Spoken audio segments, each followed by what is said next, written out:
الرحیم والعصر ان الانسان لفی خسر۔ حضرت شاہ ولی اللہ رحمۃ اللہ علیہ نے الفوز الکبیر میں جہاں صورتوں کا تعارف کرایا نا، تو پھر ان کی ابتدا کیسے ہوتی ہے اس کو بیان کیا، ان کی انتہا کیسے ہوتی ہے اس کو بیان کیا، وسط میں کیسے بیان کیا جاتا ہے اس کو بیان کیا۔ پھر فرمایا کچھ چھوٹی چھوٹی صورتیں ایسے ہیں جس طرح کہ کوئی کسی کو چٹ لکھ دیتا ہے، اس میں لمبا چوڑا مضمون، القاب، ابتدا، انتہا وہ نہیں ہوتی، بس خالی ایک چھوٹا سا ڈر ہوتا ہے ایسا کر دو اور یہ کر کے مجھے اطلاع دو، بس اتنی خبر دے دی جاتی ہے۔ تو یہ چھوٹی چھوٹی صورتیں کیا ہیں؟ فرمایا یہ ہمارے رب کے چھوٹے چھوٹے پیغامات ہیں۔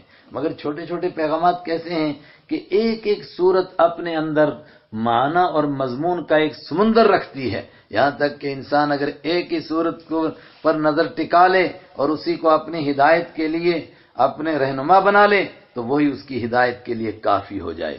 سب سے چھوٹی صورت والعصر، اسی کے لیے امام شافعی رحمہ اللہ تعالی نے فرمایا اگر باقی قرآن نہ اترتا، یہ ایک ہی صورت اترتی تو قیامت کے دن انسان یہ نہ کہہ سکتا کہ میری ہدایت کے لیے کوئی انتظام نہ ہوا۔ اللہ کہتا یہ صورت تیرے سامنے نہیں تھی؟ کیا منظر ہے اس میں صورت میں، اور کس طرح انسان کو جھنجھوڑا گیا۔ اوپر فرمایا پہلی صورت میں کہ تم غفلت میں پڑے رہے یہاں تک کہ تم قبروں میں پہنچ گئے، تو آگے اسی مضمون کو اور کھولا، بسم اللہ الرحمن الرحیم والعصر، قسم کھاتا ہوں میں زمانے کی، اور عصر کے لفظ معنی نچڑنے والا، یعنی وہ زمانہ کہ جب وقت ختم ہوتا ہے اور شام ہونے کو آتی ہے۔ عصر کو بھی ہم عصر کہتے ہیں، کیوں؟ اس لیے کہ سورج ڈھلنے کو آتا ہے اور وقت اب کنارے لگنے کو آ جاتا ہے، دن ختم ہونے کو آتا ہے۔ والعصر، زمانے کی قسم کھا کر کہتا ہوں، ان الانسان لفی خسر، بے شک انسان ضرور بے ضرور خسارے میں ہے۔ کیسے ہے خسارے کے اندر؟ ایک ایک لمحہ گزرتا جا رہا ہے، ایک لمحے کے اندر اگر کافر کلمہ پڑھ لے تو ایک دم جہنم سے نکل کے جنت میں چلا جائے۔ وہ بچہ، یہودی بچہ جو آپ صلی اللہ علیہ وسلم سے محبت رکھتا تھا اور بیمار ہوا اور آپ اس کی مزاج پرسی کے لیے گئے، دو تین بچوں کا ذکر آتا ہے، ایک اس بچے کا ذکر ہے، اور یہ بھی حدیث میں ہے کہ آپ جب اس کی مزاج پرسی کے لیے تشریف لے گئے تو اس نے حسرت کی نگاہوں سے آپ کو دیکھا، اور اس کا باپ سمجھ گیا کہ یہ کلمہ پڑھنا چاہتا ہے، تو اس نے پھر باپ کی طرف دیکھا۔ باپ نے کہا اطیع ابا القاسم، جب دوستی تو نے ان کے ساتھ رکھی ہے تو مان انہی کی بات، اب کیا دیکھتا ہے میری طرف؟ تو اس کو آخری وقت میں کلمہ نصیب ہوا۔ آپ اس کے گھر سے جو باہر نکلے، حضرت علی فرماتے ہیں یتلألأ وجہہ، آپ کا چہرہ چمک رہا تھا، اور آپ نے فرمایا کہ اللہ کا بندہ بس قریب لگ گیا تھا جہنم کے، اللہ نے واپس کھینچ لیا اس کو۔ تو ایک ایک لمحہ بتا رہا ہے، اگر چور، ڈکیت، بدماش چوری سے توبہ کرے، بدماش بدماشی سے توبہ کرے، جیسے سچی توبہ کی، ایک دم زمین آسمان کا فرق ہو گیا، انقلاب آ گیا زندگی میں، جہنم کی طرف بڑھتے بڑھتے واپس پلٹ آیا، لیکن نہیں پلٹا، اس لمحے نے گواہی دی، آدمی نے اپنا نقصان کیا۔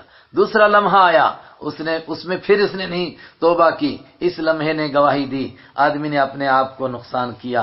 یوں سمجھو کہ انسان کی زندگی کے جتنے لمحے تھے، جتنے منٹ تھے، جتنے سیکنڈ تھے، جتنے گھنٹے تھے، جتنے دن تھے، جتنے مہینے تھے، جتنے سال تھے، ان سالوں نے گواہی دی، ان الانسان، بے شک انسان، لفی خسر، ضرور بھی ضرور نقصان میں پڑ رہا ہے۔ بچے گا کون؟ فرمایا بس وہ جو چار کام کریں گے، الا الذین آمنوا، مگر وہ لوگ جو ایمان لے آئے، جیسے ایمان لائے تباہی سے بچ گئے، لیکن ایمان لا کر کے ایمان کا ثبوت پیش کیا، وعملوا الصالحات، اور انہوں نے نیک عمل کیا، اور نیک عمل کے لیے عمل کی فضا بنانی پڑتی ہے، تب نیکی کا ماحول بنتا ہے تو نیکیاں ہوتی ہیں، نیکی کا ماحول نہ ہو تو نیکیاں کرنے والے بھی کمزور ہو جاتے ہیں۔ ماحول کیسے بنتا ہے؟ وَتَوَاصَوْا بِالْحَقِّ، اور انہوں نے ایک دوسرے کو سچے دین کی وصیت کی، ڈٹے رہو ڈٹے رہو، دین سچا ہے، قربانیاں دیتے رہو، قدم بڑھاتے رہو، گھبرانا نہیں، تو اس سے حوصلے ملتے ہیں۔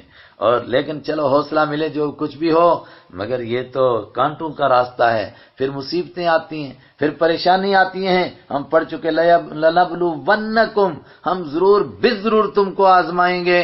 تو جب آزمائشیں آئیں تو پھر کیا کریں؟ وَتَوَاصَوْا بِالصَّبْرِ، وہ ایک دوسرے کو ڈٹ جانے کی تلقین، نیکیوں پر ڈٹے رہو، گناہوں سے بچنے کے لیے ڈٹے رہو، اور اس راستے میں جو پریشانیاں آئیں ان کا مقابلہ کرنے کے لیے ڈٹے رہو۔ بسم اللہ الرحمن الرحیم، ویل لکل ہمزۃ لمزہ، بال آدمی کو غفلت میں ڈالتا ہے۔